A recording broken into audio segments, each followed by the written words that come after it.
فأخذتهم الرجفة فأصبحوا في دارهم جاثمين فتولى عنهم وقال يا قوم لقد أبلغتكم رسالة ربي ونصحت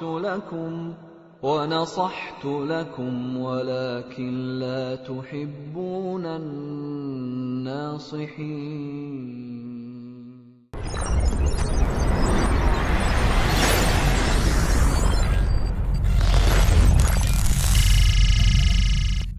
کہ قوم عاد کے بعد اللہ رب العزت نے بہت ہی طاقت اور قوت والی قوم سمود پیدا فرمائی، اور اللہ نے انہیں بے شمار انعامات سے دنیا کی ہر نعمت سے نوازا۔ اور وہ قوم سمود جو پہاڑوں کو چیر کر اپنی بستیاں قائم کر لیتے تھے، یہ قوت اور طاقت، یہ ہنر اور مہارت قوم سمود کو اللہ نے عطا فرمائی۔ اور اس کے ساتھ ساتھ پھر باغات، نہریں، کھیتیاں، اور پھر جب سیدنا صالح علیہ السلام نے اللہ کی وحدانیت کی طرف بلایا اور کہنے لگے اَأُنزِلَ عَلَيْهِ الذِّكْرُ مِن بَيْنِنَا، یہی ملا تھا اللہ کو نبی بنانے کے لیے۔ یہ ہے وہ شخص جسے اللہ نے نبی بنایا ہے، نہ اس کے پاس مال ہے، نہ دولت ہے، نہ سرمایہ ہے، نہ اس کے ساتھ کوئی قبیلہ ہے، ایسا بیچارہ بے طاقت، بے بس اور لاچار، یہ نبی بنانے کے لیے ملا ہے۔ قالوا اطیرنا بک وبمن معک، کہنے لگے اے صالح تیری وجہ سے ہم پر نحوست آئی ہے، تو ایک منحوس شخص ہے، ہمیں کوئی ایسا کام کر کے دکھائیں جو کوئی انسان نہ کر سکے۔ بھئی کیا ہونا چاہیے؟ کہنے لگے جی یہ پہاڑ ہے سامنے، اس پہاڑ سے ایک اونٹنی بن جائے، ایک اونٹ اس پتھر سے، اس پہاڑ کے پتھر سے اونٹنی بن جائے، اور وہ پھر حاملہ ہو اور ہمارے سامنے آ کر بچے کو جنم دے، تو ہم سمجھ لیں گے کہ تم اللہ کا نبی ہے۔ انبیاء اپنی قوم کے مہربان اور شفیق ہوتے ہیں۔ حضرت صالح علیہ السلام نے اللہ سے دعا کی اور اللہ نے یہ معجزہ ظاہر فرما دیا۔ تو ہونا تو یہ چاہیے تھا کہ اپنا منہ مانگا اور ایک مادی نظر آنے والا معجزہ اللہ نے انہیں عطا کر دیا، اس کے بعد وہ صاحب ایمان ہو جاتے۔ ان میں سے ایک سردار کے علاوہ کوئی بھی ایمان نہیں لایا، اور پھر اللہ نے اس اونٹنی کو ناقۃ اللہ کہا ہے، اللہ کی نشانی۔ اب ہونے یہ لگا کہ دوسرے جانور اس اونٹنی سے ڈرنے لگے، اور اس کا کھانا اور پینا اتنا، اللہ کا معجزہ ہے، کھانا پینا اتنا کہ کھیت کے کھیت ختم ہو جاتے۔ اب وہ سیدنا صالح علیہ السلام کے پاس آئے اور آ کر کہنے لگے کہ بھئی یہ تو بڑا مسئلہ خراب ہو گیا، ہمارے جانور تو بھوکے مر رہے ہیں۔ لہا شرب ولکم شرب یوم معلوم، فرمایا بھئی اب ایسا کر لیتے ہیں تقسیم، ایک دن یہ چرا کرے، یہ پانی پیا کرے، اور دوسرے دن تمہارے جانور چرا کریں اور وہ پانی پیا کریں، تقسیم کر دیتے ہیں۔ اب اللہ جب آزماتا ہے اور انسان آزمائش میں پڑتا ہے تو پھر اسے پتہ نہیں چلتا کہ بھئی کیسے اس کی آزمائش ہو رہی ہے۔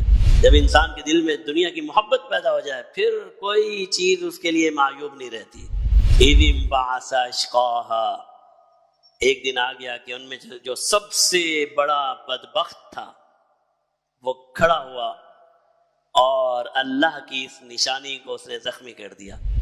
آنکھوں سے نظر آنے والی اللہ کی نشانی کو جو ان کے سامنے اللہ نے دی، جو اللہ نے ان کے سامنے پیدا کی، اس پر جب اس نے ہاتھ اٹھایا، اللہ فرماتے ہیں اِذِ انبعث أَشْقَاهَا، وہ اس قبیلے کا سب سے بڑا بدبخت تھا، اللہ کی نشانی پر ہاتھ اٹھایا۔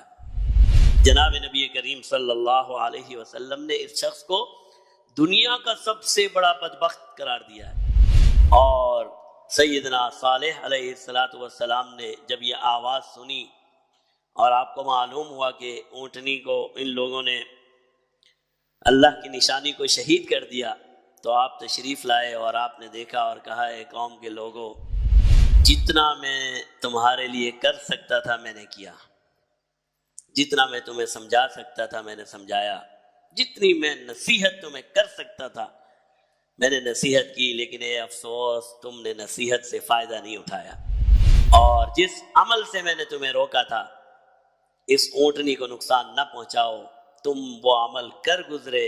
فرمایا آج کے بعد 3 دن تمہیں مہلت ہے، 3 دن میں اللہ کا عذاب تمہیں پکڑ لے گا۔